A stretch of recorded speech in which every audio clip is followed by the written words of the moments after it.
सो next question है which of the following solution on complete dissociation exhibit maximum elevation in boiling point. So हमें पता है boiling point किसका ज़्यादा होगा, जितने ज़्यादा नंबर ऑफ पार्टिकल्स होंगे उसका उतना बॉइलिंग पॉइंट ज़्यादा होगा। जैसे कि अभी हमारे पास यहाँ पे दिया है उन्होंने 0.1 मोलर KCl यहाँ पे। सो देखो यहाँ पे आप जैसे KCl को मैं डिसोसिएट करता हूँ पानी में, तो KCl क्या होगा हमारे पास K plus plus Cl minus. Okay, so यहाँ पे 0.1 मोल थे, सो मेरे पास एक K का एक पार्टिकल है, Cl का एक पार्टिकल है। सो क्या होगा यहाँ पे 2 इंटू 0.1 यानी कि वो हो जाएगा 0.2 मोलर हो जाएगा सॉल्यूशन। वैसे अब 0.05 मोलर NaCl है मेरे पास, तो NaCl को मैं करता हूँ डिसोसिएट, तो Na प्लस का एक पार्टिकल प्लस Cl माइनस का एक पार्टिकल। तो हमारे पास यहाँ पे भी दो पार्टिकल है, कॉन्सेंट्रेशन हमारा इनिशियल था 0.05, तो ये जो है वो जो हो जाएगा हमारा 0.10 मोलर मोलर। देन नेक्स्ट है बैरियम क्लोराइड हमारे पास ऑप्शन सी। सो बैरियम क्लोराइड को भी डिसोसिएट किया तो इसमें क्या होता है बैरियम 2 प्लस और ये 2 Cl माइनस है, यानी कि टोटल 3 पार्टिकल्स हो गए हमारे पास। जैसे ये 2 पार्टिकल और ये बैरियम का एक पार्टिकल, टोटल 3। सो 3 इंटू ये हो जाएगा 0.1 से मल्टीप्लाई, क्योंकि उतना कॉन्सेंट्रेशन दिया है उसका, तो यानी कि हो जाएगा वो 0.3 मोलर। देन मैग्नीशियम सल्फेट है हमारे पास 0.1 मोलर MgSO4। इसको अगर डिसोसिएट करता हूँ मैं, तो Mg प्लस 2 का एक पार्टिकल मिल गया हमें प्लस SO4, ये 2 माइनस होता है इसका एक पार्टिकल, यानी कि दो पार्टिकल मिले। सो 2 इंटू हमारे पास है 0.1 यानी कि हो गया वो 0.2 मोलर। तो यहाँ पे हमारे पास सबसे ज़्यादा है जो आंसर आया 0.3, वो किसके लिए था बैरियम क्लोराइड के लिए। तो इसमें क्या होगा नंबर ऑफ पार्टिकल जितने ज़्यादा होंगे उतना ज़्यादा उसका बॉइलिंग पॉइंट बढ़ जाएगा, उसी को हम बोलते हैं elevation in boiling point. So option C यहाँ पे हमारा आंसर है। नेक्स्ट हमें निकालना है calculate the concentration of weak monobasic acid है। ओके, कॉन्सेंट्रेशन मतलब क्या निकालना है हमें, सी निकालना है, C is equal to how much. Okay, then degree of dissociation जो दिया है वो 5 × 10⁻⁴ यानी कि हो गया हमारा अल्फा, और डिसोसिएशन कांस्टेंट यानी कि हो गया हमारा Ka। तो मैं डिग्री ऑफ डिसोसिएशन लिखता हूँ alpha is equal to 5 × 10⁻⁴। Then dissociation constant हमारा Ka इज इक्वल टू 5 × 10⁻⁹ है। तो हमारे पास एक फार्मूला होता है डिसोसिएशन कांस्टेंट का, Ka is equal to C into alpha square. अब हमें चाहिए क्या, यहाँ पे C चाहिए, तो मैं C इज इक्वल टू क्या कर लूँगा यहाँ पे, C इज इक्वल टू हो जाएगा वो Ka अपॉन अल्फा का स्क्वेयर। सो यहाँ पे वैल्यूज पुट करना है बस हमें, यहाँ पे Ka का वैल्यू 5 × 10⁻⁹ और ये अल्फा का स्क्वेयर है, इतना याद रखो, ये 5 × 10⁻⁴ और उसका स्क्वेयर यहाँ पे। अब इसका कैलकुलेशन करेंगे हम यहाँ पे, तो क्या होगा वो 5 × 10⁻⁹ अपॉन 5 का स्क्वायर यानी 25 × 10⁻⁸ हो जाएगा वहाँ पे। अब इसका और कैलकुलेशन किया तो क्या होगा 1/5 × 10⁻, ये माइनस से ऊपर गया तो +8 होता है, तो बचा क्या -1 यहाँ पे ऐसे। फिर 1/5 का आंसर आता है 0.2 और ये 10⁻⁻1 है, यानी कि आंसर आ गया हमारा 0.02। सो ऑप्शन हमारा बी आ जाएगा वहाँ पे ऐसे। सो नेक्स्ट क्वेश्चन है which of the following statement is not about lyophilic colloids. So not बोला है उन्होंने, ये हमें याद रखना है। सो फर्स्ट क्या बोला उन्होंने, particles have greater affinity for the dispersion medium. अब लायोफिलिक मतलब होता है, लायो मीन्स लविंग, ओके, फिलिक मतलब क्या होता है वहाँ पे अट्रैक्शन वहाँ पे। Okay, so these are reversible, so ये भी हमारा ट्रू है वहाँ पे, सो रिवर्स हो सकते हैं वो। Then these are self stabilize, yes वो भी क्या हो सकते हैं सेल्फ स्टेबलाइज भी हो सकते हैं। Coagulation occurs by adding even a very small amount of electrolyte. तो कोएगुलेशन मतलब एक साथ आने का, तो वो स्मॉल अमाउंट में नहीं, उसमें हमें क्या चाहिए लार्ज अमाउंट में चाहिए, तभी होगा उसका। तो ये हमारा जो E1 है वो नॉट ट्रू है, हमारा डी ऑप्शन होगा फिर वहाँ पे। The correct order of reactivity और reaction involving cleavage of CCl bond, मतलब हमें ब्रेक करना कौन सा बॉन्ड वहाँ पे, कार्बन और क्लोरीन का। In the following compound is, जैसे यहाँ पे देखो हमारे पास कौन सा ग्रुप, नया ग्रुप है, CCl बॉन्ड ब्रेक करना है हमें, मतलब ये कार्बन और क्लोरीन का बॉन्ड यहाँ पे ब्रेक करना है हमें। तो इतना याद रखो, यहाँ पे जितने NO2 ग्रुप मतलब इलेक्ट्रॉन विड्रॉइंग ग्रुप ज़्यादा हो गए उतना इजीली वो ब्रेक हो जाएगा। तो आप देख सकते हो पहले इसमें हमारे पास सिर्फ एक ही NO2 है यहाँ पे, दूसरे केस में हमारे पास अर्थो पोजिशन पे एक NO2 है और एक पैरा पोजिशन पे NO2 है, मतलब ज़्यादा रेजोनेंस होगा यहाँ पे, तो ज़्यादा चांसेस है कि Cl को जल्दी निकाल सकते हैं। और थर्ड केस में हमारे पास 3 NO2 ग्रुप है, तो यहाँ पे ज़्यादा NO2 ग्रुप होने की वजह से ये ज़्यादा रिएक्टिव होगा, फिर जल्दी से Cl निकल जाएगा वहाँ पे ड्यू टू द रेजोनेंस। तो इसलिए हमारा ये थर्ड वाला है जो ज़्यादा रिएक्टिव होगा। तो ऑप्शन हमारा फिर ए तो रॉन्ग हो गया, मतलब उसमें नहीं, थर्ड वाला नहीं दिखा है स्टार्टिंग में, बी भी नहीं होगा, सी या डी में से हो सकता है। तो यहाँ पे 3 है, देन कौन आएगा, यहाँ पे 2 है इसलिए सेकेंड वाला आएगा, ये वाला, फिर ये फर्स्ट वाला। तो हमारा ऑप्शन डी करेक्ट होगा यहाँ पे इस तरीके से।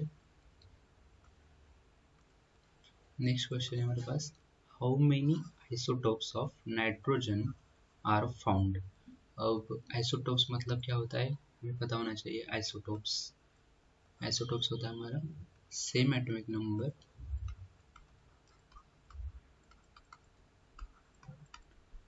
But different mass number. तो ये नाइट्रोजन के हमारे पास 2 आइसोटोप्स होते हैं, नाइट्रोजन एटम नंबर 7, दूसरा भी nitrogen atom number 7। So same atom number, mass number देखो इसका एक होता है 14 वाला और ये 15। बस ये 2 ही उसके आइसोटोप्स है, इसलिए ऑप्शन हमारा ए आ जाएगा यहाँ पे। ऐसे ही नेक्स्ट क्वेश्चन हमारे पास है, which statement is correct regarding isobars. अब आइसोबार्स में क्या होता है, सेम मास नंबर चाहिए हमारे पास। तो ऑप्शन क्या दिया उन्होंने, सेम नंबर ऑफ न्यूट्रॉन्स, नहीं न्यूट्रॉन तो नहीं होगी सेम, क्योंकि फॉर एग्जांपल हमारे पास अभी कार्बन है, उसमें अगर मास 14 है तो उसमें 8 न्यूट्रॉन्स होते हैं, और नाइट्रोजन है मेरे पास। सो चलिए देखो एक एग्जांपल, कार्बन उसका मास नंबर है समझो 14 है, दूसरा नाइट्रोजन मेरे पास उसका भी मास नंबर 14 है। यहाँ पे एलिमेंट देखो, ये कार्बन एटॉमिक नंबर 6 होता है, नाइट्रोजन 7 है। अगर मैं इसमें न्यूट्रॉन निकालूँ, न्यूट्रॉन कैसे निकालते हैं, उसका मास नंबर, जैसे ए मास नंबर ए से दिखाते हैं माइनस एटॉमिक नंबर जेड। सो इसका आंसर कितना आएगा हमारे पास, न्यूट्रॉन होता है वो n is equal to, so n is equal to आएगा 14 माइनस 6 यानी कि यहाँ पे 8। यहाँ पे देखो 14 उसका मास नंबर है -7 के यहाँ पे, तो कितना का 14 माइनस 7 7 आ रहा है, सॉरी तो 7 आया यहाँ पे, यानी कि न्यूट्रॉन के नंबर सेम नहीं है, तो इसलिए ऑप्शन हमारा ये वाला नहीं होगा। दूसरा क्या बोला, एटम्स ऑफ डिफरेंट एलिमेंट, उसी को हम आइसोबार्स बोलते हैं। जैसे देखो यहाँ पे कार्बन है नाइट्रोजन दोनों डिफरेंट है, इसलिए हमारा आंसर बी आ गया। फिर यहाँ पे ऑप्शन सी में उन्होंने बोला था सेम एटॉमिक नंबर, नहीं, दूसरा दोनों का एटॉमिक नंबर अलग अलग होता है। डिफरेंट मास नंबर, नहीं, मास नंबर तो सेम है 14 14। एक एग्जांपल दिया मैंने आपको जैसे आइसोबार्स का। ओके,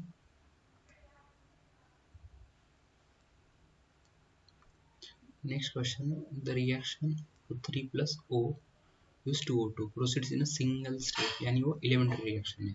then पूछा गया है what are the order and molecularity of this reaction। तो सबसे पहले जो रिएक्शन दिया है मैं उसको लिखता हूँ, वो elementary मतलब एक स्टेप में होने वाली, O3O gives 2O2।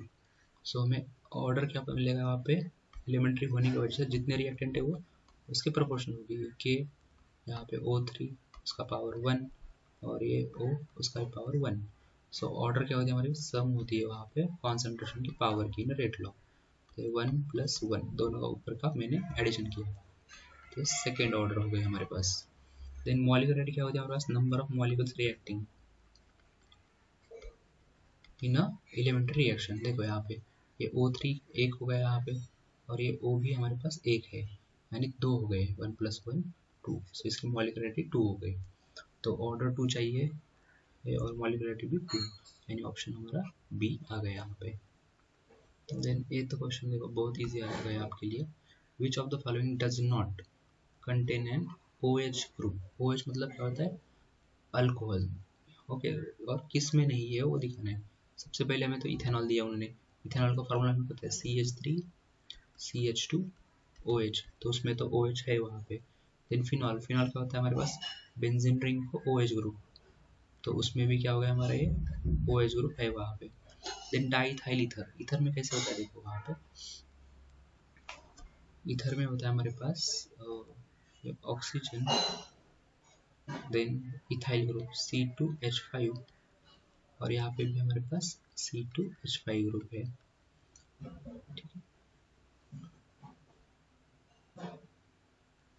सो डाईइथाइल ईथर में भी हमारे पास नहीं है। और एसिटिक एसिड में हमारे पास क्या होता है, acetic acid CH3C double bond OH, मतलब उसमें भी है वहाँ पे। तो डाईइथाइल ईथर में हमारा एक्चुअल में फंक्शनल ग्रुप ऐसा है, कार्बन ऑक्सीजन कार्बन ईथर, तो हमारा ऑप्शन क्या आ गया, सी आ गया वहाँ पे, इसमें नहीं है वो। बाकी अल्कोहल में दिख रहा है, फिनॉल में भी दिख रहा है, और एसिटिक एसिड में भी दिख रहा है, इथेनॉइक एसिड बोलते हैं उसे को हम, तो उसमें है OH ग्रुप। देन क्या बोला है, which of the following is used for preparation of thermocol. So thermocol में कौन सा पॉलीमर यूज होता है वो बोलना है हमें वहाँ पे। जैसे इथिन, इथिन से हमें तो पता है पॉलीथीन बनता है वहाँ पे, तो इथिन ऑप्शन नहीं होगा। दूसरा है स्टायरीन, तो यस स्टायरीन से बनता है थर्मोकोल। स्टायरीन का स्ट्रक्चर कैसे होता है, ऐसे बेंजीन रिंग और ऊपर CH2, sorry benzene ring CH double bond CH2, styrene से बनता है। बाकी ये तो PVC में यूज होता है, पॉलीविनाइल क्लोराइड, ये पॉलीथीन था हमारा, और ये टेट्राफ्लोरो इथिन यानी कि टेफ्लॉन में यूज होता है वहाँ पे, ठीक, टेफ्लॉन बोलते हैं इसे। तो हमारा ऑप्शन आएगा बी वहाँ पे, styrene.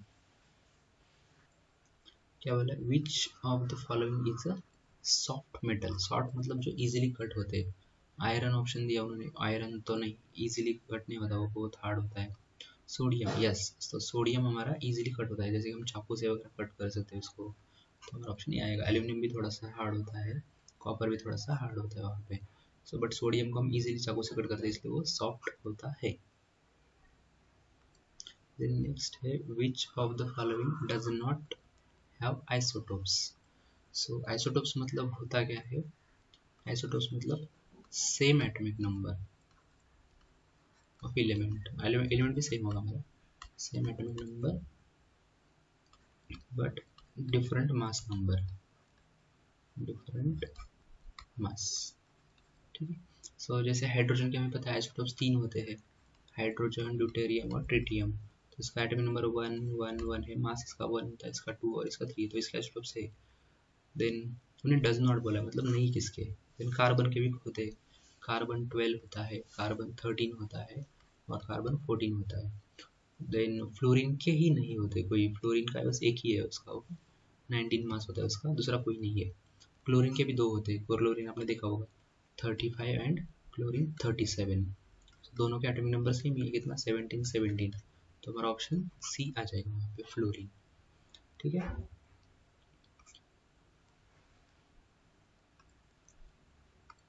Which one of the following is a super oxide. Super oxide क्या होता है वो देखते हैं। तो ऑप्शन 1 में हमें Na2O, मतलब वो सोडियम ऑक्साइड है, बस वो ऑक्साइड, क्योंकि ऑक्सीजन यहाँ पे -2 ऑक्सीडेशन स्टेट होता है वहाँ पे, तो ये ऑक्साइड हो गया। देन Na2O2, यहाँ पे क्या होता है, ऑक्सीजन -1 ऑक्सीडेशन स्टेट में, ये वाला -2 होता है, -1 में होता है, तब जाके वो क्या होता है, वो पर ऑक्साइड होता है, मतलब सोडियम पर ऑक्साइड है वो, यहाँ पे ऊपर वाला ऑक्साइड है हमारा। और ये जो KO2 है, उसमें अगर ऑक्सीडेशन स्टेट निकालो तो वो ऑक्सीजन की आती है -1/2, तो हमारा KO2 ऑप्शन आ जाएगा।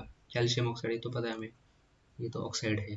KO2 कैसे होता है देखो, उसमें ऑक्सीजन की ऑक्सीडेशन स्टेट -1/2 चाहिए हमें, सो KO2, यहाँ पे K के ऊपर 4 होता है, +1, हमें ऑक्सीजन का पता नहीं था तो मैं X बोलता हूँ वहाँ पे, तो यहाँ पे पोटेशियम का 1 है, 1 पोटेशियम है, इंटू उसका चार्ज किया मैंने +1, प्लस 2 इंटू ऑक्सीजन का चार्ज हमें पता नहीं, वो निकालना है, X इज इक्वल टू पूरे कंपाउंड के ऊपर 0 चार्ज है, तो 1 इंटू 1 1, प्लस ये 2 इंटू एक्स क्या होगा, 2x is equal to 0, so ये 2x is equal to -1 by, sorry wait, so ये 2x इज इक्वल टू -1 आ गया, then x is equal to -1/2, यानी कि वो सुपर ऑक्साइड में उस ऑक्सीजन की ऑक्सीडेशन स्टेट होती है, इसलिए हमारा ऑप्शन सी करेक्ट है वहाँ पे, KO2।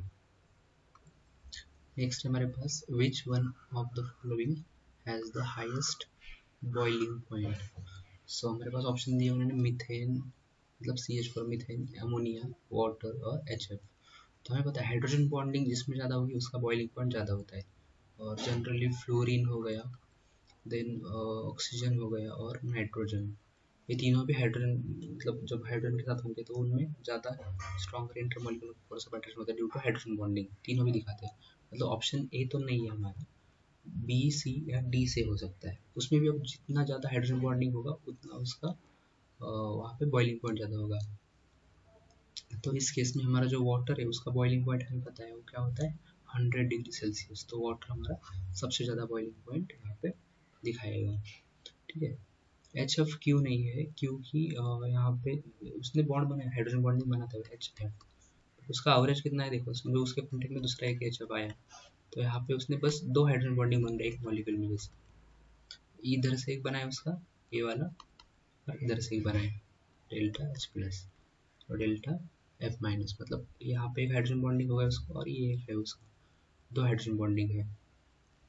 बट वाटर में क्या हो रहा है 4 बन रहे हैं वहाँ पे, समझो ये ऑक्सीजन हमारा हाइड्रोजन हाइड्रोजन, दूसरा वाटर आया हमारे पास ऐसे, तो क्या हो रहा है यहाँ पे समझो मैं बीच वाला ऑप्शन पकड़ता हूँ, ये वाटर एच एच यहाँ पे, तो चार्जेस देखो आप, ये वाला H प्लस यहाँ पे, ऐसे भी H प्लस यहाँ पे, सेम यहाँ पे भी H प्लस, यहाँ पे भी H प्लस, यहाँ पे H प्लस, ये H प्लस, ऑक्सीजन के ऊपर डेल्टा माइनस चार्ज होता है, delta minus due to electronic difference. अब यहाँ पे हाइड्रोजन बॉन्डिंग जो बनी है वहाँ पे, तो देखो समझो मान लो बीच वाला पकड़ा, तो उसका क्या हो रहा है, ये नीचे वाले वाटर मॉलिक्यूल के साथ उसने एक हाइड्रोजन बॉन्डिंग बनाया, सेम इसी तरह से ये भी H क्या करेगा यहाँ पे हाइड्रोजन बॉन्डिंग बनाता है इस ऑक्सीजन के साथ। ठीक है, तो इसलिए ज़्यादा बना रहे हो, इसका मतलब H प्लस ऊपर भी क्या हो सकता है, इस ऑक्सीजन से हाइड्रोजन बॉन्डिंग बन रही है, प्लस कुछ ना कुछ अट्रैक्शन होगा वहाँ पे। सो ज़्यादा हाइड्रोजन बॉन्डिंग बनने की वजह से उसका बॉइलिंग पॉइंट ज़्यादा है वहाँ पे। और NH3 क्यों नहीं है, क्योंकि इस केस में क्या होता है नाइट्रोजन थोड़ा सा less electronegative as compare to oxygen fluorine, इसलिए उसका बॉइलिंग पॉइंट थोड़ा कम ही होगा वहाँ पे, बट वो भी हाइड्रोजन बॉन्डिंग दिखाता है वहाँ पे। नेक्स्ट है what is the IUPAC name of hydroquinol, इसी को बोलते हैं हाइड्रोक्विनोल भी बोलते हैं। तो पहले स्ट्रक्चर निकालते हैं हम हाइड्रोक्विनोल का, क्या होता है वो 1,4 पोजीशन पे OH होता है वहाँ पे बेंजीन रिंग पे, बेंजीन यहाँ पे OH, तो यहाँ पे OH, तो क्या हो गया benzene 1,4 diol, so option C आ गया वहाँ पे हमारा। Then which of the following statement is incorrect regarding salt bridge. तो फर्स्ट क्या बोलेंगे, it maintains electrical neutrality in the electrochemical cell, yes obviously वो इलेक्ट्रिकल न्यूट्रलिटी मेंटेन करता है। Then it allows the flow of electrons through the solution, नहीं वो electron को flow नहीं करता, आयंस फ्लो होते हैं वहाँ पे सॉल्यूशन में वहाँ पे, ओके तो ये नहीं होगा। देन इट सो हमारा इनकरेक्ट पूछा था तो ऑप्शन आ गया, मतलब वहाँ पे आंसर हमारा कौन सा आ गया, ये बी ऑप्शन आ गया वहाँ पे। थर्ड क्या बोला हमने, सी ऑप्शन वहाँ पे, it completes the circuit by allowing ion migration, yes वो करेक्ट है, और it prevents mixing of two electrolyte solution, yes वो दोनों सॉल्यूशन को मिक्स नहीं होने देता वो, इसलिए ऑप्शन बी हमारा गलत है वहाँ पे, वो तो उन्होंने नॉट ही पूछा था वहाँ पे, वैसे इनकरेक्ट पूछा था, देख सकते हो। देन हमें पूछा है what is the number of moles present in 5 kg of water. तो हमें इसके लिए मोल का फॉर्मूला पता होना चाहिए। तो mole is equal to formula होता है हमारे पास, मोल हम लगाते हैं N से, गिवन मास उसका W बोलते हैं उसे, और उसका मॉलिक्यूलर मास M से। तो हमें जो गिवन मास दिया है वो 5 kg दिया हमने, तो उसको ग्राम में कन्वर्ट करना है, बट 5 × 10⁻³ ग्राम हो गया फिर ऐसे। तो उसका मॉलिक्यूलर मास हम निकाल सकते हैं H2O का, कैसे निकालेंगे, एक हाइड्रोजन का मास 1 होता है इंटू 2 प्लस ऑक्सीजन यहाँ पे एक ही है 1 इंटू उसका मास 16, यानी टोटल क्या होगा 18 ग्राम पर मोल हो गया वो। तो बस मॉलिक्यूलर मास की वैल्यू यहाँ पे पुट कर दी मैंने, तो इसका रेशियो लेना है हमें यहाँ पे। तो जब मैं इसको डिवाइड करूँगा तो इसका आंसर ऑलमोस्ट आता है 277.77, तो हमारा ऑप्शन आ गया वहाँ पे ये बी। ठीक है, नेक्स्ट पूछा हमने what is the number of hydrogen atoms present in 8.4 gram of urea. तो हमारे पास वो गिवन मास दिया उन्होंने यूरिया का। यहाँ पे भी हमें क्या करना पड़ेगा कि 1 मोल समझो हमारे पास यूरिया है, तो सो यूरिया का फॉर्मूला पता चाहिए हमें NH2 plus C double bond O NH2। तो समझो मेरे पास एक 1 मोल है समझो, तो 1 मोल हमारे पास अगर यूरिया है उसमें कितने दिख रहे हैं मुझे हाइड्रोजन, एक मिनट सॉरी यहाँ पे गलत हो गया, NH2 C double bond O NH2। सो 1 मोल में हमारे पास 4 हाइड्रोजन है और मोल ऑफ H, ठीक है। तो हमें पहले निकालना 8.4 ग्राम में वो कितने मोल्स है वो निकालेंगे हम पहले। तो अभी जो फार्मूला किया था हमने मोल का, so N is equal to W/M। So उसका W किया हमने कितना दिया 8.4 ग्राम दिया। अब उसका मॉलिक्यूलर मास यूरिया का कैसे निकालेंगे, एक नाइट्रोजन का मास होता है 14, देन हाइड्रोजन का 2 प्लस एक कार्बन यहाँ पे उसका 12, एक ऑक्सीजन ऊपर वहाँ पे 16, फिर दूसरा ही नाइट्रोजन उसका 14 प्लस ये 2 हाइड्रोजन उसके 2, टोटल आ गया वो 60 ग्राम पर मोल। सो मैं इसको यहाँ पे डिवाइड करता हूँ ग्राम पर मोल।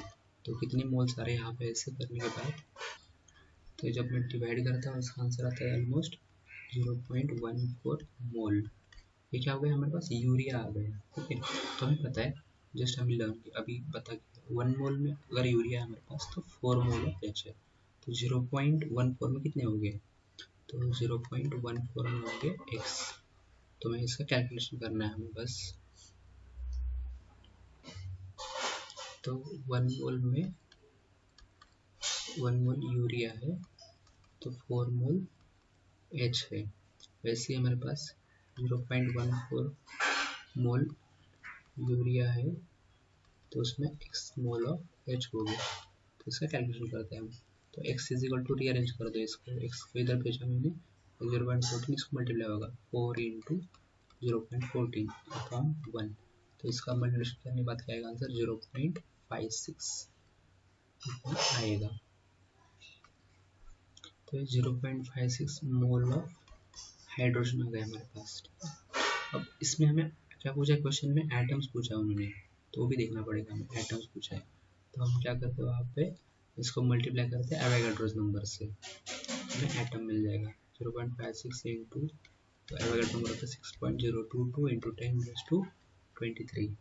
तो मैं इसका अगर मल्टीप्लिकेशन करता हूँ तो आंसर आ रहा है मेरा 3.3724 इंटू 10⁻23, मतलब 3.37 आ रहा है। तो जो है आंसर, तो अब ऑलमोस्ट मेरा फर्स्ट वाला ऑप्शन ए आ रहा है, उसके करीब आ रहा है वो, तो ऑप्शन ए में सिलेक्ट करते हैं। देन पूछा है astatine is a member of group in the periodic table. तो ये एक्चुअली में होता है हेलोजन ग्रुप में होता है, जो हम लिखते हैं फ्लोरीन, क्लोरीन, ब्रोमीन, आयोडीन और उसके नीचे 80, तो ग्रुप 17 होता है वो, तो ऑप्शन सी आएगा। वैसे नेक्स्ट वाला विच of the following element has completely field 4f orbital. तो हमें कुछ ऑप्शन दिए उन्होंने, जैसे La मतलब होता है लैंथनम, वो तो एटॉमिक नंबर उसका 57 है, और डी ब्लॉक एलिमेंट है, उसके एफ में इलेक्ट्रॉन जाता ही नहीं उससे 4f में। एट्रिबियम उसका जो एटॉमिक नंबर है वो 70 है, तो ये आंसर आ सकता है हमारा, देखते हैं वैसे। देन यूरोपियम है और गैडोनियम, यूरोपियम का एटॉमिक नंबर हमारे पास है 63 और गैडोनियम का होता है 64। अगर मैं बात करूँ अभी सीधा एट्रिबियम का इलेक्ट्रॉनिक कॉन्फिगरेशन निकालता हूँ आपको, तो एट्रिबियम 70, उसका नियरेस्ट नोबेल गैस होता है जेनॉन। उसके बाद जो इलेक्ट्रॉन आते हैं हमारे पास, पहले 4f लिखते हैं, फिर 5s सॉरी 6s, 5d और 6s आता है, यहाँ पर ऐसे 5d होता है हमारे पास और 6s। तो यहाँ पे हमारे 70 इलेक्ट्रॉन्स है, यहाँ पे जेनॉन में 54 इलेक्ट्रॉन चले गए, वहाँ पे बचे कितने 16 इलेक्ट्रॉन्स, तो 6s में 2 इलेक्ट्रॉन जाते हैं वहाँ पे, बचे 14, यहाँ पे 4f में आता है, इस केस में 5d 0 होता है हमारा, तो 4f कंप्लीट है हमारा। अब सो हमारा ऑप्शन क्या आ गया, बी आ गया। अब यूरोपियम की केस करें, अब देखो आप यूरोपियम, उसका एटॉमिक नंबर है 63, तो ये ज़ेनॉन उसके पास में आ गया, तो 54 का काम हो गया हमारा, यानी बचे कितने अभी 9 इलेक्ट्रॉन्स। तो 4f होता है, 5d होता है हमारे पास अवेलेबल, 6s यहाँ पे 2 गए, तो 4f में 7 कंप्लीट नहीं है। इसी तरीके से आप गैडो नियम का चेक कर सकते हो वहाँ पे, और फिर लेंथ नंबर का, ठीक है। तो ऑप्शन बी हमारा आंसर है। देन नेक्स्ट है IUPAC name of this compound. मेरे पास यहाँ पे ऑप्शन नहीं, बट मैं सीधा आंसर हम निकाल सकते हैं यहाँ पे। जो मेन फंक्शनल ग्रुप है हमारा इस केस में वो है COOH वाला ग्रुप, कार्बोक्सिलिक एसिड, तो इसका 1 नंबर आएगा। दूसरा इस कार्बन को आएगा, यहाँ पे डबल बॉन्ड है, इस तीसरा इसको एक चौथा और ये पाँचवा और ये 6 नंबर। तो इसको मैं अगर ओपन करता हूँ स्ट्रक्चर को, एक्चुअल में C डबल बॉन्ड OH है, देन ये CH है, वहाँ पे double bond CH, then again double bond वहाँ पे, एक सेकेंड यहाँ पे, फिर CH के बाद यहाँ पे है और एक CH, यहाँ पे डबल बॉन्ड है और एक CH यहाँ पे और ये CH3। सो टोटल कार्बन हमारे पास 6 आ रहे हैं वहाँ पे। सो जो लॉन्गेस्ट चेन है हमारा नंबर 1 2 3 4 5 और 6।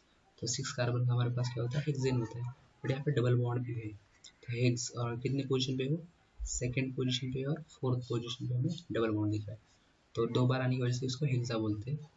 फिर वो 2 पे है और 4 पे है, तो 2 बार आ गया इसलिए डाई इन। और जो फंक्शनल ग्रुप हमारा कार्बोक्सिलिक एसिड है, तो क्या आएगा वो ओइक एसिड, ये नेम आएगा उसका। ओके, नेक्स्ट है what is the coordination number of each atom in FCC, मतलब फेस सेंटर्ड क्यूबिक स्ट्रक्चर। तो उसमें जो कोऑर्डिनेशन नंबर होता है वो होता है 12, FCC में 12 होता है। अगर BCC पूछा तो उसमें 8 होता है, ठीक है। और जो अगर FCC पूछा, सो BCC में 8 होता है, सिंपल क्यूबिक का होता है 6 और FCC का हमारा होता है 12, ठीक है। Then what is the general formula of an alkyl halide. तो अल्किल हैलाइड क्या है हमारे पास, आर एक्स होता है, सो सीधा आंसर हमारा आ गया ऑप्शन बी, हेलोजन होता है एक्स। आर ओ एच तो हमारा अल्कोहल होता है, आर सी ओ एच हमारा कार्बोक्सिलिक एसिड होता है, और ये अमाइन होता है हमारा, ठीक। What is the product form when HBr reacts with ethene. तो मैं रिएक्शन करके देखते चलो। इथीन होता है हमारे पास CH2 डबल बॉन्ड CH2, इसकी रिएक्शन हमने की है HBr के साथ। तो क्या होता है, ये जो डबल बॉन्ड है वो ब्रेक हो जाता है वहाँ पे, तो एक को H मिलता है, एक को Br मिलता है।